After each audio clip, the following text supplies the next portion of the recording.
तुमने पहली क्लास पढ़ा, दूसरी क्लास पढ़ा, तीसरी क्लास पढ़ा, चौथी, पाँचवीं, छठी, सातवीं, आठवीं और नौवीं तक पढ़ाई किया, लेकिन तुमसे कोई पूछने वाला व्यक्ति नहीं था। लेकिन वही अगर बात की जाए आपकी 10वीं क्लास के, तो 10वीं क्लास में आपको रिजल्ट लाना सबसे अहम होता है। तो अगर आपका अच्छा नंबर आता है तो आपके गांव में, आपके परिवार में, आपके रिश्तेदारों में, यानी चारों तरफ आपकी खुशी की माहौल छा जाती है। तो इसलिए आपसे सबसे अधिक ज़्यादा जो फिक्र होती है तो आपके आसपास के रहने वाले बहुत सारे लोगों की उम्मीद रहती है। तो आइए, आपने 1 सालों से क्या तैयारी किया, क्या नहीं तैयारी किया, यही हम लोग समझेंगे। और मात्र आपके एग्ज़ाम में 15 दिन बचा हुआ है। 15 दिन नहीं, मात्र आप गिन के रखिए तो 10 दिन बचा हुआ है। तो 10 दिन बाँचने के क्रम में क्या होना चाहिए आपकी स्ट्रेटजी, और क्या क्या पढ़ें और क्या क्या नहीं पढ़ें, यही आपको समझ में आना चाहिए। आइए हम लोग इसको शुरू करते हैं। देखिए, 24 में आपका एग्ज़ाम होगा। सबसे पहले यह आपका टाइम टेबल यहाँ पे है, आपको 9:30 से 12:45 तक स्टार्ट हो जाएगा। और एक बात याद रखिएगा, आपको सेंटर पर सबसे पहले 9 बजे के पहले पहुँचना है। इसलिए पहुँचना है क्योंकि बहुत सारे ऐसे 12th क्लास के बच्चे थे और 9:10 पर सेंटर पर पहुँचते हैं, फिर भी उन्हें एंट्री नहीं मिलती है। इसलिए आपको सावधानीपूर्वक यह ध्यान रखना होगा कि 9:30 के पहले, है ना, यानी 9 बजे के पहले आपको एंट्री करना है और आपको 12:45 में एग्ज़ाम समाप्त होगा। यानी 3 घंटे और 15 मिनट की आपकी एग्ज़ाम एकदम रेस की तरह चलेगा। इसलिए इन बातों पर ध्यान देना होगा। आपको 15 फरवरी को हिंदी का पेपर होगा जो आपको 100 नंबर का होगा। उसी प्रकार से 16 फरवरी को आपको मैथ का पेपर होगा। सबसे अधिक बच्चों के जो प्रेशराइज वाला सब्जेक्ट होता है वह आपको मैथ्स होता है, जो आपको 100 नंबर के आते हैं। 17 तारीख को होने वाला है वह आपको संस्कृत का पेपर होगा। 19 तारीख को जो होगा वह आपको सोशल साइंस का होगा। 19 तारीख को जो होगा आपको साइंस का होगा और 21 तारीख को जो होगा वह आपको इंग्लिश का होगा, 100 नंबर का। लेकिन मुख्य रूप से अगर कहा जाए तो आपको केवल 5 ही विषय में यहाँ पे काउंट आपके रिजल्ट में होते हैं। यानी आपको हिंदी होंगे, मैथ, संस्कृत, साइंस और आपको SST, यानी 5 विषय को हम लोग जोड़ते हैं तो 500 नंबर का आपका मुख्य रूप से बोर्ड में एग्ज़ाम होने वाला है। और इसी नंबर से आपको मेरिट बनेगा।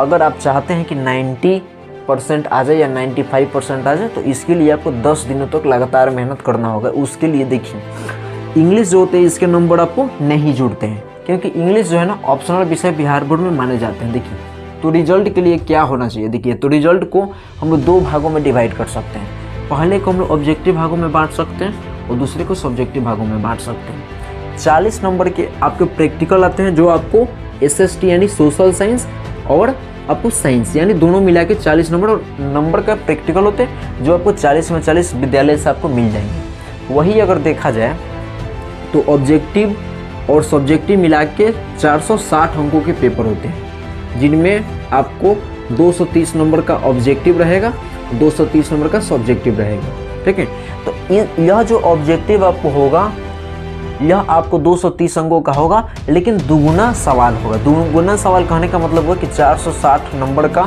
आपको ऑब्जेक्टिव पूछे जाएंगे, लेकिन केवल जो आपको याद होगा वही आंसर में लिखना होगा। और गोला करने के लिए आता है OMR शीट, जिसको बोलते हैं OMR शीट, उस पर आपको गोला करना है। और गोला करने के बाद आंसर ABCD ऑप्शन के तौर पर आपको दिया रहेगा, उसको गोला करना है। मान लीजिए यहाँ पे 4 गोला है, A, B, C और D। तो आपको ऑप्शन C याद है तो इसको गोला करना होगा ब्लैक एंड ब्लू पेन से, बॉल पेन से, ये आपको करेक्ट हो जाएगा। देखिए, अब अगर बात की जाए आपको सिलेबस पैटर्न का, देखिए तो सिलेबस पैटर्न जो है आपको 100 का पेपर होंगे, जिनमें 2 अंक स्तरीय जो प्रश्न होगा यह आपको 15 पूछे जाते हैं, है ना। 15 नहीं, आपको इसमें 30 क्वेश्चन रहेंगे। 30 क्वेश्चन में से आपको 2 ही क्वेश्चन के मतलब आपको 15 ही क्वेश्चन केवल बनाना है, जो आपको प्रत्येक जो क्वेश्चन होगा वह आपको 2 अंकों के होंगे, यानी 30 नंबर का आपका पेपर होगा। वही अगर देखा जाए तो 5 अंक स्तरीय प्रश्न जितने सारे होंगे वह आपको 8 प्रश्न पूछे जाएंगे, लेकिन 4 ही आपको बनाना होगा, यानी 5 का आपको 20 नंबर यह हो जाएंगे। यानी 50 नंबर जो है आपको सब्जेक्टिव दिला देगा और 50 नंबर जो है यह आपको ऑब्जेक्टिव यहाँ से मिल जाएगा। तो अब यहाँ पे समझना है कि ऑब्जेक्टिव को जो दिया रहेगा उसमें मैंने क्या क्या गलती नहीं करना है, क्या क्या गलती उसमें करना है। देखिए, तो उसमें गलती आपको कुछ भी नहीं करना है, क्योंकि अगर एक बूंद अगर स्याही उस पर गिरती है तो वह आपको मशीन चेक करेगा, उसमें कोई हाथ से चेक करने वाला नहीं है, तो आपको प्रॉब्लम होगा। उसका नंबर काउंट नहीं होगा। इसलिए आपको जो भी OMR शीट पर लिखना है करेक्ट लिखिए, अगर आपको नहीं आता उसको छोड़ दीजिए, दूसरा क्वेश्चन बनाइए, क्योंकि आपके पास डबल सवाल का ऑप्शन है। तो आपको वही क्वेश्चन लिखना है जो आपको केवल आता होगा, जो नहीं आता होगा उसको आपको छोड़ देना है। उसी प्रकार से अगर 80 नंबर के प्रश्न आते हैं, 80 अंक का पेपर, तो वह आपको 2 अंक के स्तरीय जो प्रश्न होंगे वो आपको 10 या 11 देखने को मिलते हैं, यानी 20 अंकों का होंगे। या 5 अंक स्तरीय जो प्रश्न होंगे या 5 का 20, यानी यह जो क्वेश्चन होंगे या 40 अंक होंगे, ठीक है, 20 नंबर या दोनों मिला के 40 नंबर, और 40 नंबर का ऑब्जेक्टिव होगा और 20 नंबर का आपको तो प्रैक्टिकल होंगे, ठीक है। अब देखिए यही आपको सिलेबस होने वाला है। अब यहाँ पे समझने वाली बात है, देखिए ये आपको सिलेबस पैटर्न है, ठीक है। अगर यही देखा जाए कि जो पेपर होते हैं उनमें कितने पेज होते हैं, देखिए तो सबसे पहले समझिए कि उनमें जो पेज होते हैं वो आपको 24 पेज होते हैं, 24 पेजेज होते हैं, है ना। तो 2 अंक का जो प्रश्न का जो उत्तर लिखना होगा वो आपको 1 पेज लिखना होगा। तो मान लीजिए कि आपके पास 10 केवल क्वेश्चन है, 10 क्वेश्चन है, तो 10 क्वेश्चन दिया है, तो इसका मतलब 1 पेज लिखते हैं, 1 पेज, तो आपको कितना होंगे, 10 पेज होंगे। अगर वही आपको 5 अंक स्तरीय प्रश्न अगर आप लिख रहे हैं तो वह आपको 2 पेज में लिखना होगा। देखिए तो यह आपको कितना होंगे, तो 4 गुना होगा, तो 4 दूना के 8 पेज। देखिए तो फिर भी आपको कितना हो रहा है, 18 पेज हो रहा है, आपको 6 पेज बच रहा है। तो 6 पेज आपको पेज नहीं बचाना है, आपको ऐसे लिखना है, साफ सुथरा इस प्रकार से लिखना है ताकि एग्जाम में आपको एकदम फुल नंबर मिले। देखिए और आपको रिसोर्सेज क्या होना चाहिए 10 दिनों के अंदर में। देखिए सबसे पहले जो आप अपने हैंड रिटन नोट्स बनाए हैं उसको बार बार रिवाइज कीजिए। देखिए इसके अलावा टारगेट का जो ऑब्जेक्टिव आता है बुक, उसको बार बार रिवाइज कीजिए ताकि पहले से आपने याद किया होगा तो वह आपको याद करने में मतलब दोबारा रिवाइज करने में दिक्कत नहीं हो। देखिए PYQ जो है यानी प्रीवियस ईयर क्वेश्चन, उसे बार बार कीजिए, है ना। टाइम को मैनेज कीजिए, जितना आप टाइम को मैनेज कीजिएगा उतना आपके एग्जाम में प्रेशराइज कम होएगा और लिखने में आपको आनंद होंगे, तो कोई प्रॉब्लम नहीं होंगे। इसके अलावा देखिए जब आप पेपर लिखते हैं तो वहाँ पे 2 पेन का प्रयोग करें, हमेशा 2 पेन का उपयोग करना है, एक ब्लैक पेन और दूसरा जो है ब्लू पेन।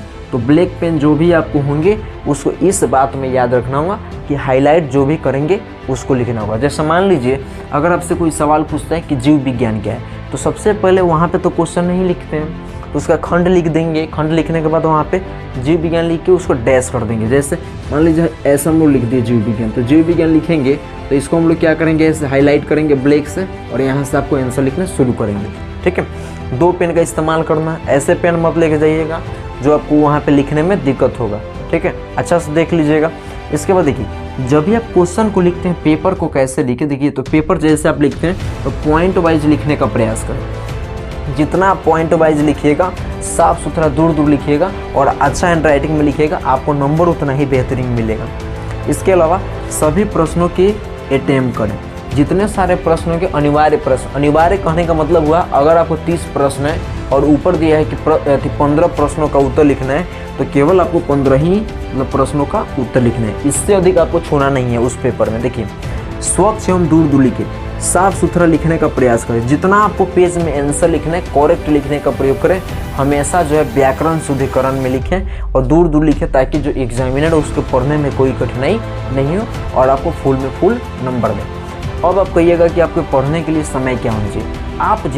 आप जिस टाइम में जितना अच्छा से बेहतरीन तरीके से पढ़ सकते हैं, चाहे तो आप मैराथन क्लास पढ़िए या लाइव क्लास पढ़िए, न किसी तरीके से आपको पढ़ना ही पड़ेगा।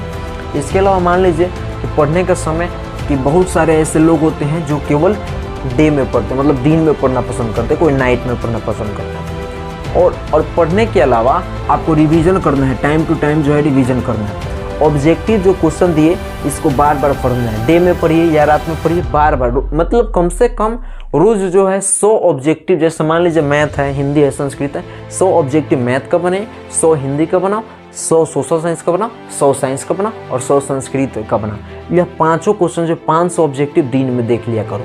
इसके अलावा जैसे ही शाम होता है तो उसमें क्या करो कि सब्जेक्टिव को प्रत्येक आपको सब्जेक्ट से आप क्वेश्चन बैंक निकालो। क्वेश्चन बैंक निकालने के बाद आप क्या करो कि 6 से लेके 11 बजे तक उसे क्या करो, रिवाइज करो। तो रिवाइज करने के लिए केवल एक ही तरीका है, सबसे बेस्ट तरीका, वह आपको क्या है, तो आपको मतलब क्वेश्चन को प्रैक्टिस करना है, लिखना है केवल, ठीक है।